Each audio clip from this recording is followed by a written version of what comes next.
Bonjour la Cyclo Nation, bienvenue à ce troisième numéro de la Cyclo Session où nous allons parler de harcèlement en milieu scolaire.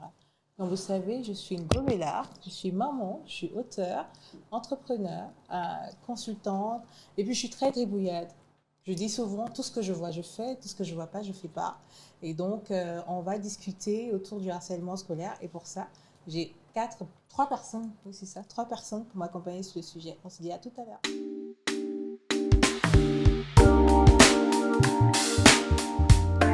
Alors, nous revenons encore avec notre bande dessinée, Cyclo, dont le tome 1, Je suis une belle métisse, est paru le 23 décembre dernier.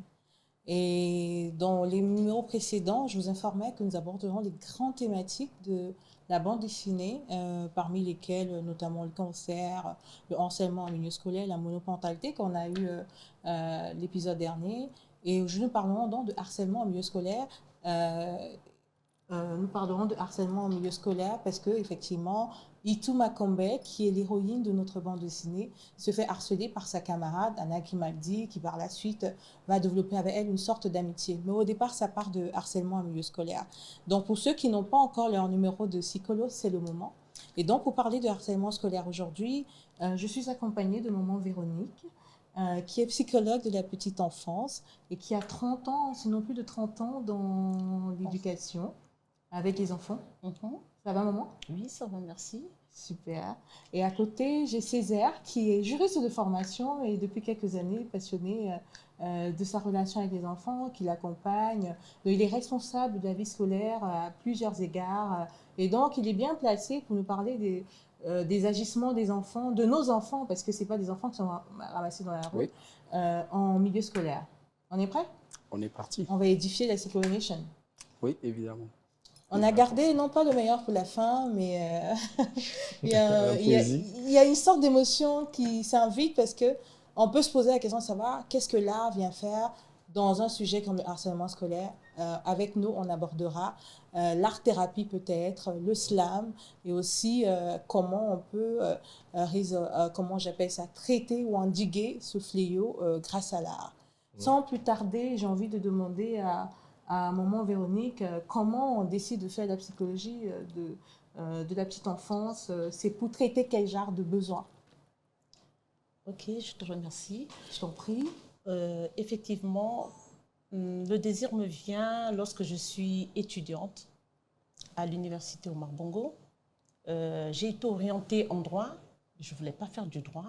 J'ai décidé de faire de la psychologie parce que j'aimais bien travailler sur les enfants. C'est comme ça que je m'inscris en psycho, j'obtiens ma licence au Gabon, ensuite je vais à Amiens en France, je vais faire ma maîtrise en psycho. Malheureusement, une situation familiale, donc la perte de ma mère, je suis aînée de 9 petits frères, donc on est 10. De suite la perte de ma mère, je décide donc de faire cours. Je m'inscris en 2 cesses d'études rurales et agroalimentaires, en me disant qu'en rentrant au pays, je trouverai du boulot. Malheureusement, de retour au pays, je ne trouve pas d'emploi pendant 2 ans. Donc, je trouve une dame qui ouvre son école et cette dernière me demande à diriger cette école. Et depuis là, j'y suis restée jusqu'à lorsque j'ai pris ma retraite en 2021. Et après ma retraite, j'ai postulé quelque part. Vous connaissez? Donc, à Bichadira, et j'ai obtenu le poste. Je suis responsable du pré-primaire et primaire. Le harcèlement, dans les établissements, c'est une affaire pas seulement du secondaire, pas seulement du supérieur, mais depuis la petite enfance. Dans les salles de classe, on trouve des enfants qui sont un peu plus âgés, qui ont de l'emprise sur les plus petits, surtout dans les établissements privés. Donc, ça se manifeste comment, ce harcèlement? Tu vas nous expliquer plus tard. Okay. Monsieur V va nous parler des cas et certainement, tu vas nous expliquer certainement les causes. Mais avant, Monsieur V, Wikipédia définit le harcèlement. Je dis Monsieur V, c'est Césaire, hein, ici, là, c'est à la maison, c'est Césaire. On est entre nous. Voilà, on est entre eux, c'est de Bisson à Bisson. Voilà. Donc, Wikipédia définit le harcèlement comme un mot de persécution consistant à enchaîner de façon répétée des agissements ou des paroles hostiles afin de démoraliser ou d'affaiblir psychologiquement la personne qui est la victime. Il se traduit dans plusieurs environnements comme le lieu de travail, la maison et l'école. Donc, à l'école, Monsieur V qui côtoie les enfants, les petits monstres que maman Véronique côtoie depuis 30 ans, sinon un peu plus de 30 ans, moi, j'ai envie de savoir quelles sont les formes de harcèlement, quels sont les actes que vous qualifiez souvent de harcèlement en milieu scolaire? Vraiment, le harcèlement, avant de répondre à votre question, il faut d'abord identifier C'est ça, il faut me les tutoyer. personnes. C'est ça. Bon, c'est OK. Donc, les personnes, quand on parle de harcèlement, il faut d'abord noter que les harceleurs et les harcelés, ce sont nos enfants. C'est ça. C'est votre enfant que vous voyez tous les jours à la maison. C'est le gentil, le mignon, le tout petit. Le plus souvent, ce n'est pas toujours le cas lorsqu'ils sont au sein d'un établissement. Madame Digondi a un peu abordé l'aspect. Vraiment, c'est un rapport de domination qui veut s'installer entre une personne et une autre personne, deux enfants. Donc, un harceleur et un harcelé. Le plus souvent, ça peut se manifester, de mon expérience, de trois façons. C'est soit c'est une série de comportements négatifs qu'on peut avoir. Ça peut être soit de la violence physique, purement physique. On frappe de temps en temps un camarade. Et là, ils ont des jeux. Il y a celui qui s'assoit devant, l'autre s'assoit derrière. De temps en temps, on donne une tape au niveau de l'oreille.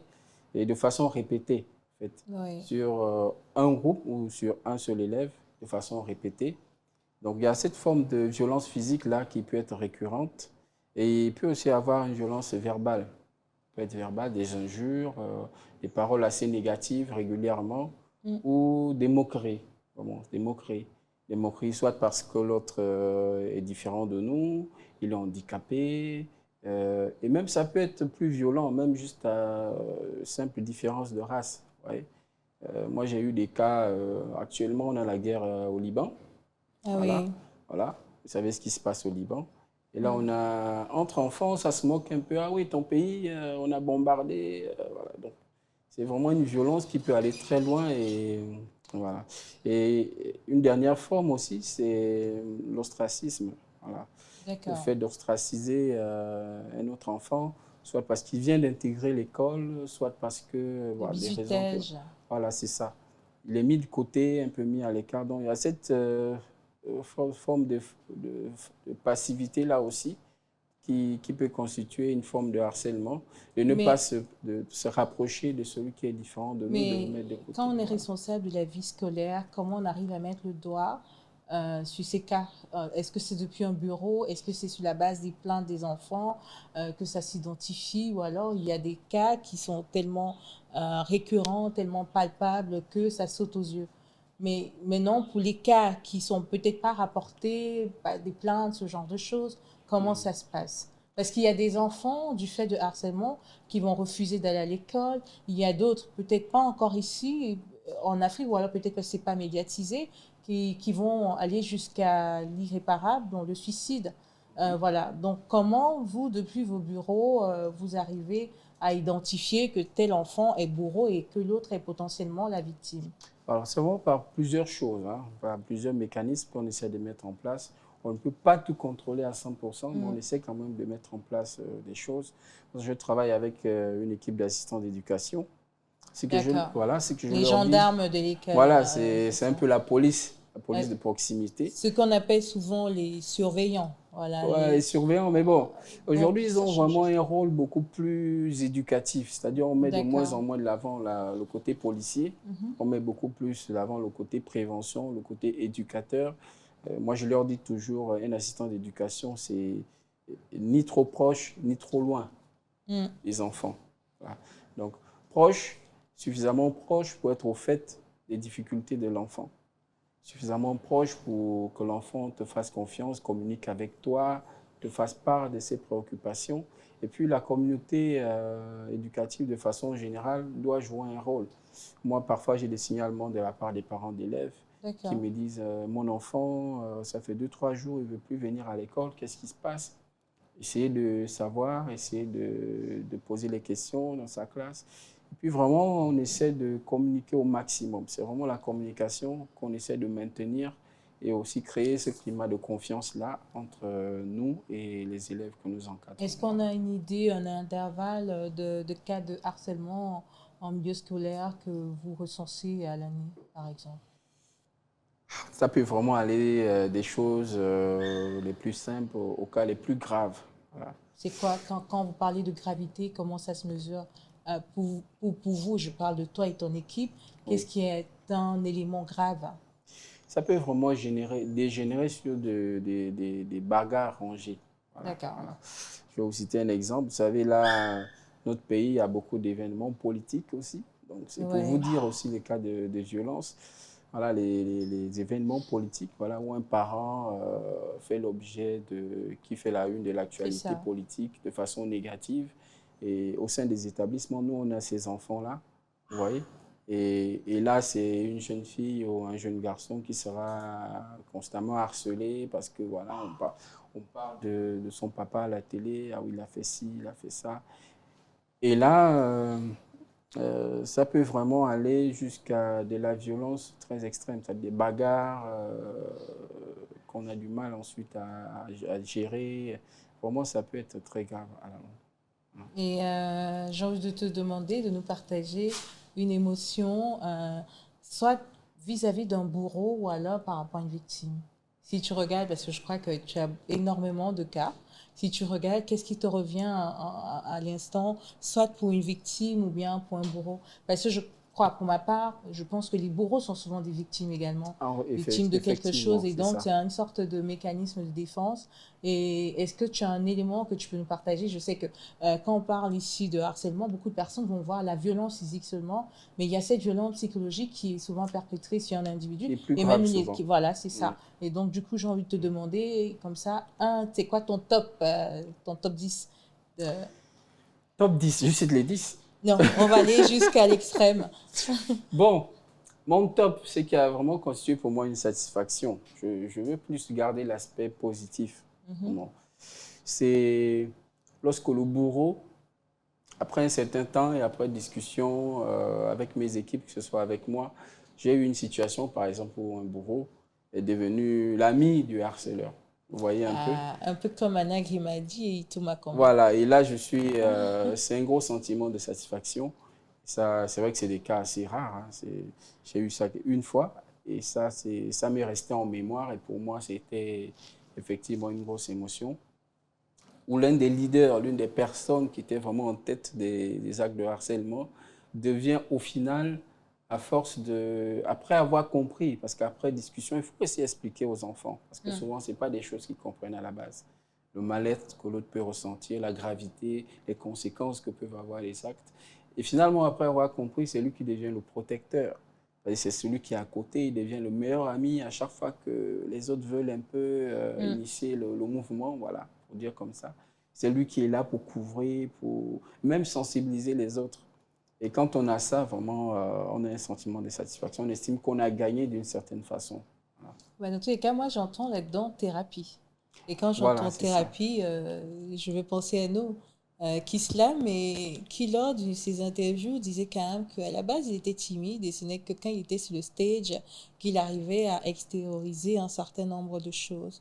Est-ce qu'aujourd'hui, sur la base de ce que César dit, on va pas dire que le bourreau a été touché, on n'est pas dans les amen amen, d'accord, on va pas faire la Bible. Est-ce qu'il y a une sorte d'introspection? Est-ce que c'est souvent par l'art-thérapie? Comment toi tu pourrais mettre le doigt dessus? En fait, on va pas faire amen amen, mais justement, moi je considère que l'art, est une manière plus fluide de parler de Dieu. Pourquoi? Parce que l'art c'est la créativité. Et que je pense que le problème aussi souvent qu'on a dans la société, c'est que les gens sont incompris du fait que ce sont des créateurs.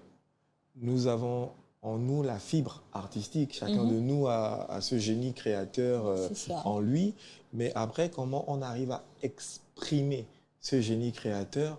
On grandit dans des familles un peu conformistes où la société érige un modèle de pensée unique et toi, en ton envie de créer, ton envie d'exprimer ce que tu as dans le cœur et dans l'esprit, et face à ce mur, ces barrières que ta famille, ton père, ta mère, peut-être aussi ton professeur, qui ne veut pas te laisser t'exprimer. Et donc, il y a ce tohu-bohu à l'intérieur de toi qui fait en sorte que ça a envie de sortir.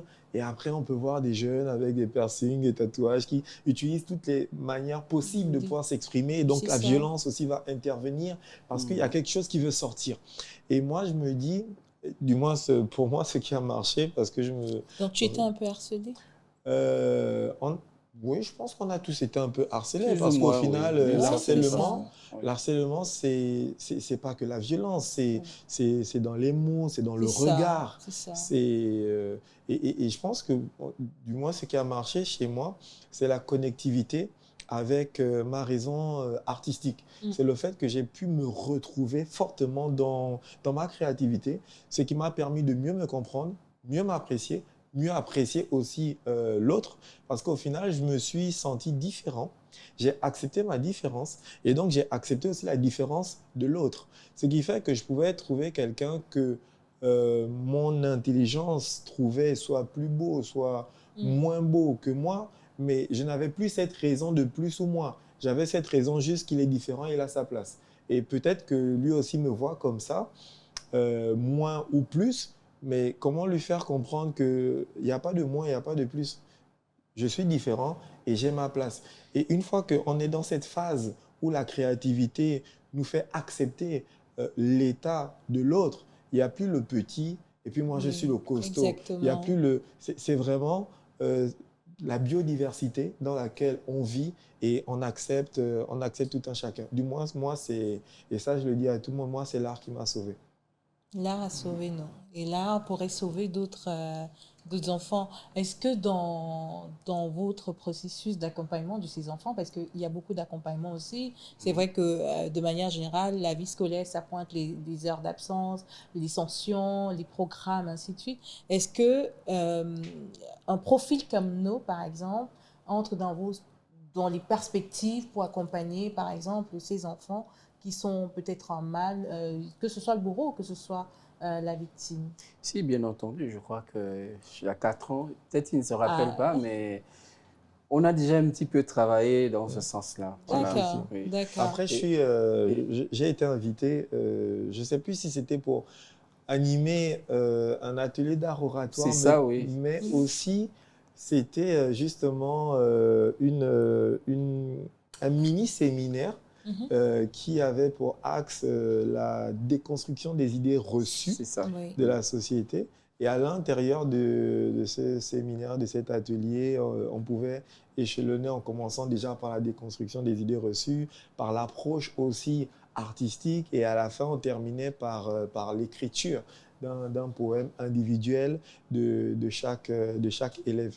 Et dans ces poèmes, j'imagine qu'on a eu des personnalités dégagées. J'ai envie de témoigner en fait une expérience pendant cet atelier. On arrive et puis il y a plusieurs élèves. Et naturellement, il y a des élèves qui sont très chauds. C'est ça. Voilà. Et donc, soit il va faire le bruit au fond, soit etc.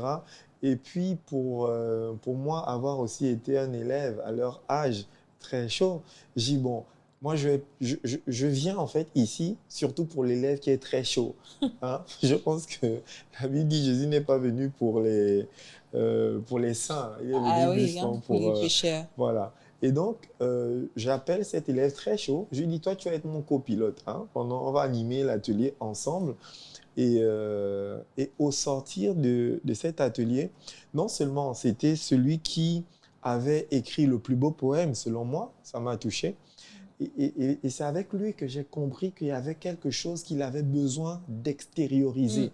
J'ai compris en fait que toute sa chaleur exprimée, c'était simplement un moyen de communication qu'il cherchait. Et en réalité, c'est ça. Je pense que quand on dit communauté, on est ensemble, on forme une communauté. Dans le mot communauté, il y a le préfixe com qui nous amène à communication. Et la raison de l'humain même, c'est la communication. C'est parce que notre communication est étouffée.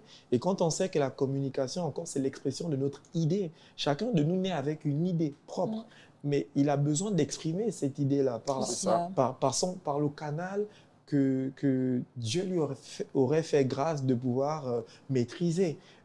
Autant quelqu'un peut exprimer son idée par la danse, autant quelqu'un peut exprimer son idée par l'usage politique, autant et c'est parce que je pense que dans certains milieux, on n'a pas ce conseil d'orientation ouvert qui permet à l'élève, à l'étudiant, à l'enfant même parfois à la maison de pouvoir non seulement trouver sa voix très tôt, mais de pouvoir exprimer son idée. Très bien. Merci, No. Je te reprends. Tu as certainement des mots que tu mettras sur des mots pour nous permettre, à nous, de mieux comprendre encore le harcèlement en milieu scolaire d'un point de vue art-thérapie. On se prend juste derrière.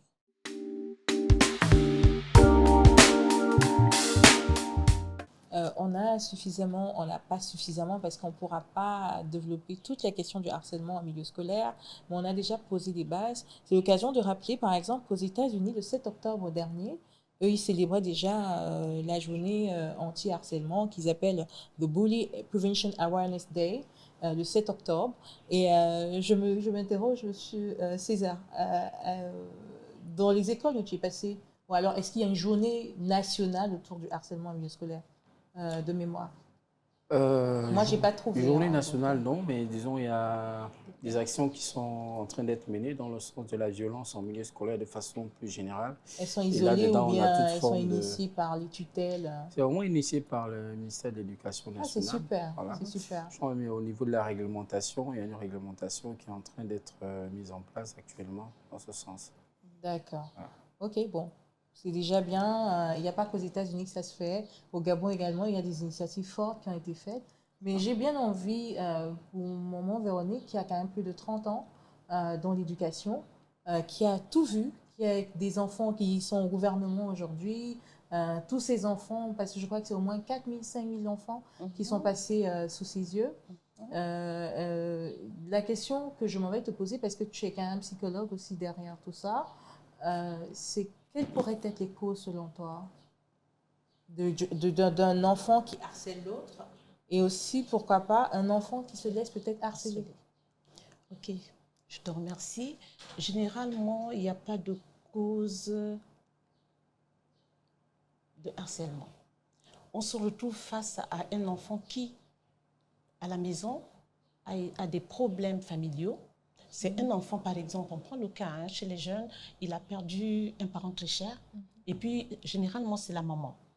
À la perte de la maman, l'enfant se retrouve avec un papa et une mère de substitution, une seconde maman, et celle-là ne l'apprécie pas. Donc, que va faire l'enfant? Autant il est maltraité à la maison, il arrive à l'école, c'est à l'école, il veut maltraiter les autres. Il reproduit ce qu'il vit à la maison. Bon, l'avantage d'avoir un psy comme responsable d'établissement, c'est que on observe les comportements des enfants. À partir du moment où on commence à avoir un comportement déviant d'un enfant vis-à-vis de l'autre, nous le prenons à part, nous lui posons des questions et finalement, on finit par savoir les raisons pour lesquelles cet enfant devient agressif. Parfois, il ne dit rien, c'est un enfant qui était bon vivant et vous allez vous retrouver avec un enfant qui se replie. C'est-à-dire que du jour au lendemain, on ne comprend plus rien. Il arrive le matin, il se met dans un coin, il ne part plus. Ce n'est pas possible qu'on ait un enfant comme ça. On cherche à savoir quelles sont les raisons pour lesquelles il se comporte comme ça. Au début, il ne s'exprime pas, mais en ayant une approche d'amour, c'est-à-dire que vous développez une relation un peu plus étroite avec cet enfant, il finit par vous dire moi à la maison je ne dors pas bien, c'est moi qui fais la vaisselle alors qu'il y a une dame de ménage, mon père n'est jamais là, quand je veux me plaindre il se fâche, il me bat et c'est la raison pour laquelle moi quand j'arrive à l'école je deviens désagréable et violent envers les autres. Et à partir de là on convoque les parents et on arrive à parler au papa et à attirer l'attention sur le comportement déviant qu'a son enfant au milieu scolaire. Généralement, puis très tôt, on réussit toujours à rétablir l'ordre et à rattraper cet enfant. Mais s'il n'y avait pas ça, l'observation, on aurait perdu beaucoup d'enfants en chemin. Ce que j'entends aussi, c'est qu'on est dans une situation potentiellement où le parent, sans s'en rendre compte, il fabrique un bourreau, par exemple. Mais il y a des situations peut-être aussi inconscientes où les parents fabriquent des bourreaux. Je reviens très souvent sur ce phénomène. Césaire va certainement confirmer ou infirmer. Il y a des enfants qui arrivent à l'école. Mon père m'a dit que si on me tape, je rends. Oui. Cet élément-là, c'est-à-dire que peut-être que parfois l'enfant ne va même pas attendre qu'on le tape. Il va commencer par taper pour être sûr qu'il a le potentiel pour rendre en cas de situation, en cas d'agression, même, j'ai envie de dire, virtuelle, hein, parce que souvent, ou bien imaginaire, parce que souvent, il n'y a même pas eu d'attaque que l'enfant se met dans cette position de surmétable. Est-ce que là, on peut dire que c'est la responsabilité du parent, ou alors tu vas me dire, comme certains parents africains, que c'est bien, mon enfant doit se défendre, il est fort. Bon. C'est vrai que ce n'est pas normal d'avoir un enfant qui agresse l'autre sans raison, mais il faut reconnaître qu'un enfant qui ne réussit pas, qui n'arrive pas à se défendre, finit par être la victime, un jour ou un autre. Mais maman, est-ce que la défense ici est synonyme de coup pour coup? Non, pas du tout. Mais c'est ce que nous voulons. L'école, c'est un lieu d'éducation. C'est ça. Nous emmenons les enfants, on en parle, on en discute. On arrive le matin, j'initie souvent les 5 minutes de dialogue le matin. Qu'est-ce que vous avez fait hier? Comment vous avez passé la nuit? Qu'est-ce que vous avez mangé? Il y a un enfant qui va vous dire, moi, tous les soirs, je ne mange pas, je dors sans manger. À partir de là, c'est à moi, en tant que mère de famille, je prends en charge cet enfant. Je n'ai pas besoin de la présence du parent dans l'école pour pouvoir le prendre en charge, lui donner à manger, de telle sorte que au moment où il veut développer son agressivité, celle-ci est étouffée dans l'œuf, comme on dit. Et est-ce qu'il y a une démarche auprès des parents aussi pour les éduquer dans ce sens? Ou alors c'est quasiment impossible d'éduquer certains parents? Certains parents, parfois, si vous commencez, ils vont se fâcher envers leur fils à la maison. Et après, c'est un cercle vicieux. L'enfant vous revient le matin, le lendemain, il a des hématomes. Qu'est-ce qu'on fait généralement? On fait fi de la présence des parents et on dit ça, c'est une affaire d'entre toi et moi. D'accord. Mais il y a des parents qui acceptent qu'on les interpelle. C'est pas souvent. D'accord. Moi, j'ai envie de parler aussi, d'aborder les autres formes d'harcèlement. C'est vrai qu'on est en harcèlement en milieu scolaire. Le milieu scolaire ici, c'est peut-être... ça ne peut pas forcément être que la zone géographique. Parce qu'il y a des enfants, même quand ils sortent des classes, ils se font harceler de manière par cyberharcèlement, par leurs camarades qu'ils ont rencontrés. On va parler de... J'aime pas dire ça. Est-ce que... Je vais quand même le dire. En milieu scolaire, monsieur Césaire, là, je suis vraiment dans la peau de l'élève.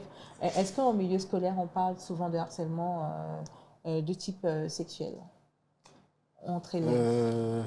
Entre élèves, oui, bien évidemment. Déjà, pour revenir un peu sur le cyberharcèlement, justement, je dirais que c'est vraiment la forme de harcèlement que nous combattons beaucoup en ce moment. C'est pourquoi nous mettons en place des règles comme l'interdiction d'utilisation de téléphones portables au sein des établissements. Parce qu'on se rend bien souvent compte que les élèves viennent...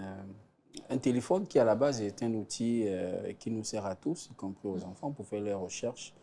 Et ils viennent à l'école avec, c'est pour filmer parfois les camarades qui est dans une posture un peu pas bien confortable. Voilà. Parfois les enseignants aussi. Voilà. Et puis ils se créent des groupes WhatsApp, des groupes Instagram, Snapchat. On partage des images qui font le tour des réseaux sociaux. Pour revenir sur le harcèlement sexuel, bien évidemment, en milieu scolaire, on a des adolescents qui commencent déjà à avoir c'est ça. Voilà, certaines choses. Qui ont des attitudes d'adultes. Voilà, c'est ça. Qui ont déjà certaines attitudes d'adultes.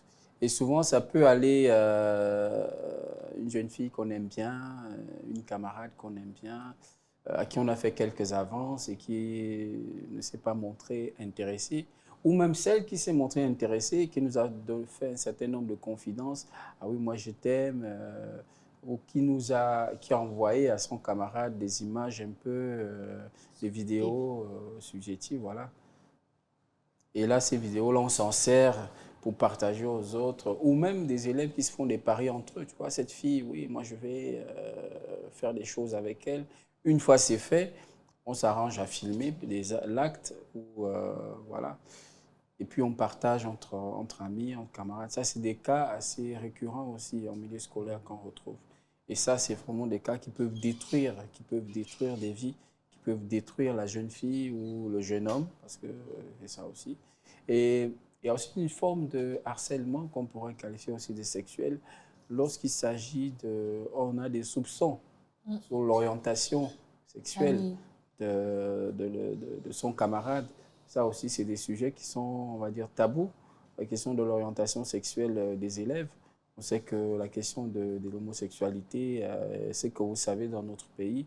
Et malheureusement, c'est des cas que nous avons dans nos écoles aussi qu'il faut traiter d'une certaine manière. Voilà. Malheureusement. Ah. Alors nous, moi j'aime bien, quand je discute avec eux, je suis dans quelque chose de très formel, de très scolaire. Ça me rappelle parce que je crois que, comme on dit, chacun de nous a subi une sorte de harcèlement. Et peut-être, même inconsciemment, en fait, on peut avoir des attitudes vis-à-vis de l'autre qui vont, de manière répétée, qui vont en réalité influencer ses rapports à l'autre. Peut-être que nous sommes des bourreaux qui s'ignorent. Donc je viens généralement dans la culture, dans l'art, pour planer un peu. Hein, et j'ai envie de demander à nous comment lui pense qu'on peut endiguer, je reviens dessus, ces phénomènes qui sont souvent à l'initiative des parents, même inconsciemment. Aujourd'hui, tu travailles avec les réseaux sociaux, tu prends la parole dans le monde entier. Comment tu peux aider cette jeunesse gabonaise et cette jeunesse africaine de manière générale pour pouvoir arriver à des solutions qui nous éviteraient à avoir des difficultés comme on les vit par exemple aux États-Unis. Alors moi je pense que très tôt, il faut pouvoir inspirer l'enfant à être un modèle. Je pense que très tôt, il faut inspirer l'enfant à être un modèle. Oui. Moi, je suis artiste et l'art est le fer de lance de la culture. L'enfant aime la poésie et la poésie n'est pas que dans les mots, la poésie est dans l'image. Et quand on a regardé le chef-d'œuvre qui est cette bande dessinée, je pense que c'est la raison. Je pense que c'est l'idée. C'est de ça dont il parle. Hein. Je pense que c'est l'idée justement qu'il faudrait développer. C'est-à-dire, quand l'enfant arrive à mettre en image, à mettre des mots sur ce qu'il vit, c'est déjà un moyen d'expression. Mais pour dire que l'enfant doit être inspiré à être un modèle, c'est quel est le modèle qu'on donne à nos enfants en tant que nous, parents. On veut frapper son enfant, on veut corriger son enfant, quelque chose qui est normal. Je pense que même la Bible aussi va dire que Dieu va nous corriger avec... mais est-ce qu'on le corrige avec une notion d'amour, avec une explication derrière où il arrive à comprendre que j'ai mal fait, je ne suis pas dans... je ne suis pas dans ce qui est le modèle de vie que maman veut. Quel est le modèle que maman me présente? Et je pense que l'harcèlement et la violence va d'abord émaner même des parents. Et donc, pour moi, c'est déjà dire à nos parents quelle est la place de l'éducation artistique, culturelle. Est-ce que nos cultures prônaient ce genre de vie, pour parler d'harcèlement? Est-ce que nos cultures n'étaient pas plutôt dans la communion? Si par définition, même le mot culture, c'est la vie ensemble. Est-ce que donc nos cultures ne nous apprenaient pas dès la base à développer des jeux qui nous apprenaient à vivre ensemble? Est-ce que les jeux de maintenant nous apprennent à être ensemble ou nous apprennent à être désunis? Et donc, pour moi, c'est ça. Inspirer l'enfant à être un modèle, c'est le modèle qui unit les autres, le modèle qui prône des valeurs de vivre ensemble, le modèle qui pardonne. Parce que même le parent qui frappe son enfant, quelque part, il faut qu'il apprenne aussi d'abord à son enfant que je t'ai pardonné. C'est ça. Avant de te frapper, je t'ai pardonné. Donc, l'enfant comprend qu'il y a d'abord le pardon. Il y a d'abord le pardon. Il y a d'abord la communication, la communion avec les autres. Mais si, parentalement, on n'apprend pas à communier avec nos enfants, à communiquer avec nos enfants, qu'est-ce qu'on donne à nos enfants comme modèle? Ces modèles de je prends des distances, je recherche l'amour dehors, puisque à la maison, je n'ai pas cet amour. Donc, voici l'enfant qui va se retrouver dehors à rechercher l'amour avec quelqu'un qui va lui vendre un rêve qui en réalité n'est pas forcément le vrai amour. Et c'est comme ça qu'on va se retrouver. Moi, j'ai discuté avec deux jeunes sur la définition étymologique des mots. J'ai dit, bon, pour toi, c'est quoi l'amour? Et un jeune va donner sa définition. L'autre aussi va donner sa définition. J'ai dit, bon, imaginez-vous un peu que celui-ci, il est chrétien. Et puis, il va donner donc sa définition selon la Bible. Exactement. Bon, celui-là, il n'est pas chrétien. Il va donner la définition de l'amour selon le quartier. Mais moi qui ai grandi dans les quartiers, on nous a appris à mentir aux filles. Bien sûr. Donc, on disait « je t'aime » à l'âge de 15 ans. Mais est-ce que c'était l'amour? Donc, il y a toute cette notion-là où il faut que les parents apprennent à communiquer avec les enfants sur la base d'un modèle de vie qui soit... Moi, je suis amoureux de ma culture et c'est pour ça que je dis qu'il soit culturel, qui soit axé même sur nos valeurs traditionnelles. Parce que nos valeurs traditionnelles portaient la raison vraie de l'amour, la raison de la communion, la raison de vivre ensemble. Merci, No. Ces mots poétiques que je vais rappeler quand même l'intérêt d'avoir couché, c'est pas de la publicité, mais je rappelais que Sikolo a vocation à parler de l'école. Donc Sikolo qui veut dire enfant, qui est une langue bantoue, l'école, donc l'éducation par défaut.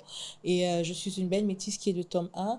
Et là-dedans, nous abordons la question de harcèlement de manière générale et en milieu scolaire pour effectivement interpeller à la fois les parents, à la fois les enfants, les apprenants, en fait que nous ayons une société responsable qui nous concerne parce que ce n'est pas que l'affaire d'un individu. Nous avons l'avantage, je suis heureuse pour ces enfants qui vont lire cette œuvre, que l'œuvre soit passée au programme en classe de 6e cette année. On espère que les autres tomes vont emboîter le pas et on va déboucher, on travaille dessus sur un dessin animé parce qu'effectivement on refuse et je m'inscris en faux là-dessus sur la victimisation. On est tous responsables parce qu'un enfant effectivement, maman Véronique qui part de la maison, qui arrive à l'école, il part de la maison. Même si c'est un enfant qui, par définition, n'a pas de parents d'un point de vue génétique parce qu'ils ont quitté la terre, ils ont rendu l'âme, ou bien parce qu'ils ont été abandonnés. Il y a souvent des référents, voilà, et que chacun de nous porte sa mission. Je vais certainement terminer avec toi, No, et je vais demander à Césaire de nous dire un mot pour la fin. Qu'est-ce qu'il peut envoyer comme signal fort aux élèves qui vont potentiellement l'écouter, aux parents et pourquoi pas aux instances de tutelle pour ce qui est de l'éducation? D'abord aux parents, parce que tout part des parents. Les enfants partent de la maison, ils reçoivent l'éducation des parents. Et ce que je dirais aux parents, c'est vraiment de travailler sur la personnalité de leurs enfants. Je vais te demander quand même de les regarder dans les yeux. Tu les regardes, il faut qu'ils te regardent. Ah. Voilà, c'est ça. C'est là?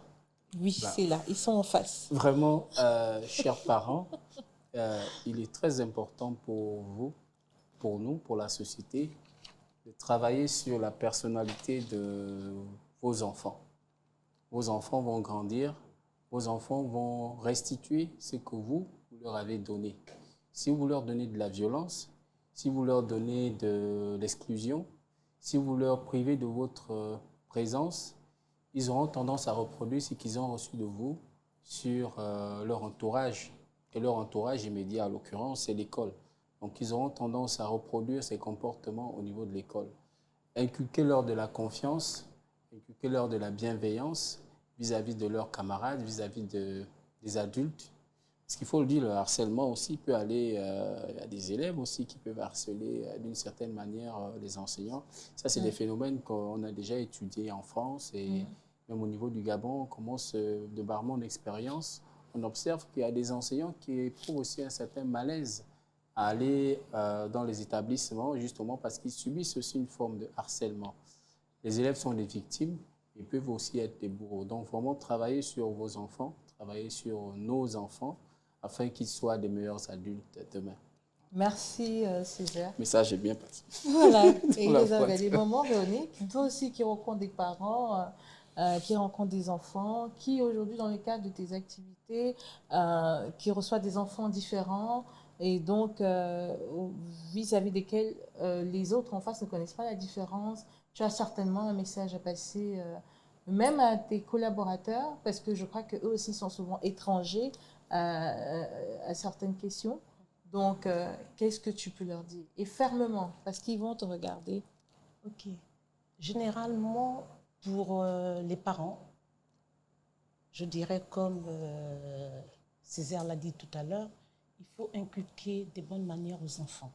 Il faut parler des sujets tabous aux enfants à la maison afin qu'ils n'aillent pas découvrir ces sujets-là dans les milieux scolaires. Parce que les amis, les camarades qu'ils rencontrent sont souvent pas de bons amis.